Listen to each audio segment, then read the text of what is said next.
Talking with famous people. Hi friends, my name is host Eric. I'm the host Talking with Famous People, and tonight I'd like to present yet another sort of overview explanation of cognitive functions and how to understand human attention and human personality. So remember, when we're talking about cognitive functions at all, or personality types, we are attempting to explain something specific. We're attempting to explain why it is that each individual is uniquely themselves and consistently and persistently that same self from beginning of their life to end. And we're trying to explain why, despite the fact that we have a bunch of individuals who are consistently and persistently themselves, they're not exactly unique. That there are lots of individuals who seem very similar to, in affect, personality, quote unquote, other people, and that other people, that those who seem very different, they'll have equivalent people like them. That it would appear, anyway, potentially, that people fall into these sets of categories of expressions of human being, okay? So any personality theory should attempt to explain why that is or how that comes to be. So I've made a roadmap here, as you can see, and I'm going to start and go through it as quickly as possible and hopefully be clear as well. When you're watching this, I ask you to please afford me the benefit of the doubt, okay? Which is to say, it is not the case that in this video I will successfully justify every claim I make, or that everything will be fully substantiated. I would simply say, note that I'm making much more of an effort to do so than anybody else, and that I'm the only one making the claim that I'm exclusively correct in my mapping of something that I believe we are all trying to map the same thing. Whether it's Dave's Superpowers, C.S. Joseph, Jung himself, socionics, whatever, that all these various ideas about cognitive functions are attempting to successfully explain the same thing. And I am bold enough to claim that I have successfully explained it by and large, and exclusively so. That is to say, my map is exclusively correct. It has the lake in the right place, and the mountain in the right place, and the tree in the right place. And this is a bold claim. It's a big claim, right? So I don't blame you for being skeptical, but I'm asking you to forward me the benefit of the doubt to listen to what I have to say about the thing in full first, before casting askance on the very notion that any single individual could actually have gotten it right, quote unquote. So foremost, I would point out this. If we want the term personality type to mean something, we need to have a prime directive to refer back to. And the prime directive is expectations and reality should match as much as possible. Why is it necessary to have one? Because it answers the question, what is a personality type? In this case, it answers that question by saying a personality type is a configural strategy towards attaining the prime directive, okay? That is to say, making your expectations and your realities be as close as possible. People don't like surprises in general, and usually when reality deviates from expectations, it's less than you expect, not more. These terms represent, below here we have two terms that represent two kinds of attention, generally termed perceiving and judging respectively, and that's intuition versus sensing, thinking versus feeling. These terms below here distinguish two types of perception, two types of judgment, knowing and action, deliberating and interface. So, okay, you start with the basic idea of cognitive functions and Jungian cognitive functions. There are really two spectrums of function. One spectrum is where do you land on the intuition sensing spectrum, okay? And the other spectrum is where do you land on the thinking feeling spectrum. Now, of course, it gets more complicated than that, and that's unavoidable because it turns out that we don't just perceive in one way and sense in one way. We don't just feel in one way, we think in one way, but instead that our perceiving functions are broken into knowing and action functions, and that our so-called judging functions are broken into deliberation and interface functions. You might call them something slightly different, other people might call them whatever. The point is, if you're accurately describing the way that people pay attention and making observational distinctions between things, noting that in fact knowing and deliberating are different processes, recognizing and acknowledging that deliberating and taking action are different processes, then if you're just being reasonable in terms of observational acknowledgement, you'll agree that this is how it breaks down. This interfacing one is a little bit more complicated, so I don't begrudge you skepticism there until it's better explained. Now, attention affords conscious awareness and willfulness. As I say, paying attention means I'm giving conscious awareness and willfulness, sometimes, to either my experiential or communicative matters. So I could be paying a lot of attention to how good it feels in this bath, or I could be paying a lot of attention to what I'm saying and how I'm saying it on this video. Experiences and communications can be either public or private. So I could pay a lot of attention to words in my head and not tell you about them, or I could pay a lot of attention to words that I say out loud, right? So we represent all of the above as 8 functions, which always express via one of 16 configurations by way of an individual expressing their conscious and sometimes willful attention across time. Some functions are more willful than others. Now, this is a fine enough map to begin with, okay? But what it does when you accept the above premises is it presents you with a situation where you've got people who pay attention on one of 4 fields or more, potentially: external physical, external metaphysical, internal physical, internal metaphysical. The external metaphysical is the field you're paying attention on right now. But the thing to remember is this, and let's use ENTP as an example. This map is a map. A lake is not blue ink on a paper, okay? And it's a mistake to get too attached to the idea of there being 8 functions. Because what it means to be an ENTP, even go further back from that, what it means to be an extroverted, intuition, dominant person, it defines my relationship to both sensing and both intuition functions. So to be an NE Dom is to take the following perspective about one's own experience.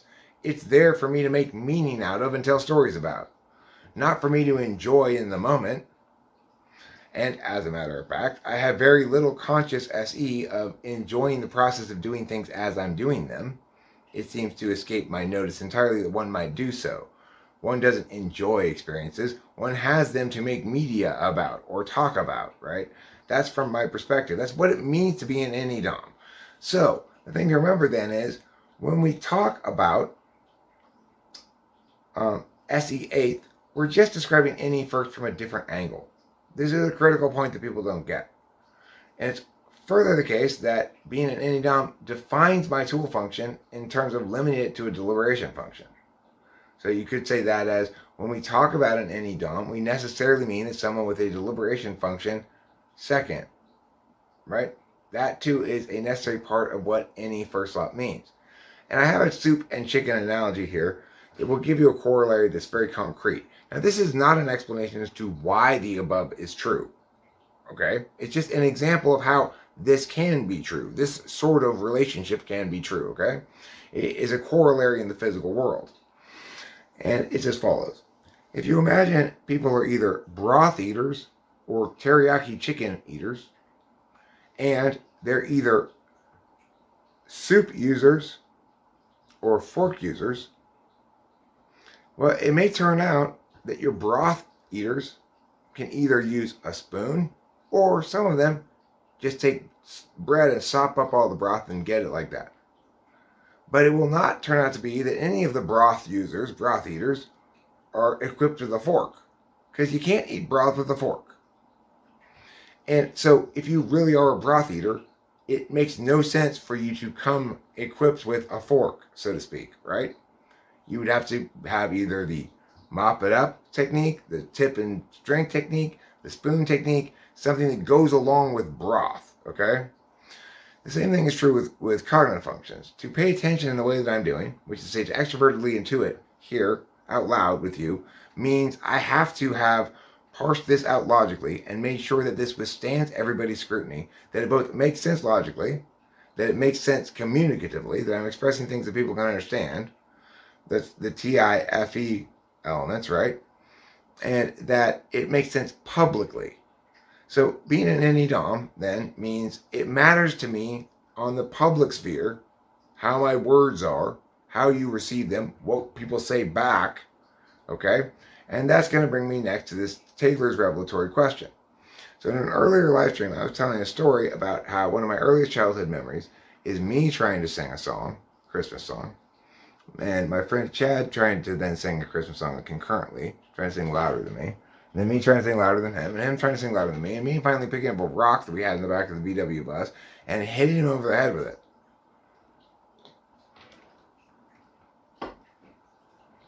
Now Taylor pointed out, Eric, you already know that song. So is singing that song any?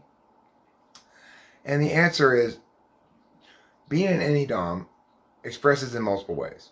Mostly what it means is I want to put information on the external field, the external metaphysical field. It means that my own experience in SI is there for me to use to put information on the external metaphysical field. That means singing songs I've already known, But it also means, probably because I am also impacted as extroverted intuition as a value, that while I was singing that Christmas song as a little kid, I bet I was adding my own little doodly-doos to it as well. So I don't remember that, but I'm assuming that would probably be the case. So the fact that I'm an extroverted intuitor doesn't mean that everything I say is brand new, that nothing I say I've ever thought of or known before, that nothing I express is of my experience. Instead, it means that I frame my experience as things to make meaning of and about. So, as a consequence, I am hereby putting information on the external metaphysical field that I've thought about before plenty of times, logically parsed plenty of times, and of course that's why it has to come with that kind of tool function. This has to be importantly validated for me in one way or another, right? If I'm going to take the action of making this video, I better have thought it out in full ahead of time. Either I better have thought out in full how important it is for me to be able to express myself, if I had FI as a tool function, or thought it out well ahead of time how important it is that this be logically sound and withstand scrutiny, because I'm making it public and I'm making public the claim that it's exclusively correct. So what we see here, the takeaways are that any dom means I am any as an agent. In other words, it means I know all about objects on the external metaphysical field. I see them and evaluate them all the time. I use my tool function to evaluate them for legitimacy mostly. I know all about extroverted intuition as a subject. It means I'm taking extroverted intuition style action right now. I'm generating words that I haven't planned or written out ahead of time, and yet I'm not saying anything that I didn't already know I was going to say in some sense, right? I'm good with extroverted intuition as an object, which is to say, if somebody tries to surprise me with a line of questioning or catch me or something, I'm quick enough to respond. It's very unlikely I'm going to get caught for long. Taylor sort of stalled me for a second when he asked, is that any? And the reason he stalled me was because I hadn't really articulated out for myself before that, yes, it's an any dom. It's representative of an any dom, right? Who wants to put information on the external metaphysical field. But if we want to understand extroverted intuition, then we have to include this fourth thing in the takeaway, which is any as an object of analysis is a different thing. When we talk about a cognitive function divorced from an individual paying attention via that cognitive function, then we're expressing things about it that may be true in sort of an abstract model, or if we were going to simulate the thing, but that don't meaningfully map how an attentional manner plays out as an expression of self in real time and across time. And it's important to note that another dichotomy I didn't put here that's critical of understanding is that people understand time or attend via things that play by two different kind of time rules, either turn-based, like language stuff, or real-time, like experiential stuff. So that's relevant as well. Now, for those of you out there who just are determined to hate on me, shit on me, tell me I'm wrong, blah, blah, blah, blah, blah, all that stuff, that's fine. But for those of you who are able and willing to actually listen to what I'm saying, it's time that we all kind of accept Eric knows what he's talking about, and we should ask him to teach us all how this all works, listen to him, and go with what he's saying. And time to stop thinking, I need to argue with Eric and tell him he's wrong. I've got this shit well understood, well articulated, multiple instances. It's by far a better case than any alternative. And it's the only one that provides the mechanisms by which you can falsify it. I didn't articulate those mechanisms in this video. I have elsewhere, but it provides them. It makes predictions. It's objective in that regard. It provides additionally the even more collapsed model that allows you to simulate it. In other words, if we represent all information put on the external metaphysical field as extroverted intuition, you can simulate how these attentional manners would play out with agents in a dynamic system. The end.